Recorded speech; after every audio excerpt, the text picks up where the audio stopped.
இரண்டாம் பாதத்தில் பிறந்திருப்பதாக வைத்துக் கொள்வோம்.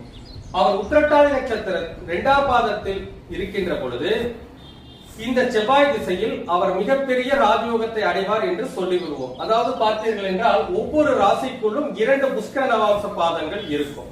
மீன ராசியில் பார்த்தீர்கள் என்றால் உத்திரட்டாதி 2ஆம் பாதமும் பூரட்டாதி 4ஆம் பாதமும் புஷ்கர நவாம்ச பாதமாக இருக்கும்.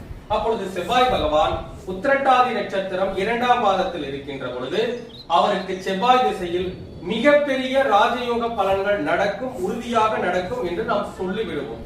ஆனால் ஜாதகத்தில் இந்த செவ்வாய் பகவான் ஒருவேளை உங்களுடைய ஜாதகத்தில் முடக்கு கிரகமாக வந்துவிட்டால் அந்த திசையில் கண்டிப்பாக உங்களால் முழுமையான யோக பலன்களை அனுபவிக்க முடியாமல் போய்விடும். உதாரணமாக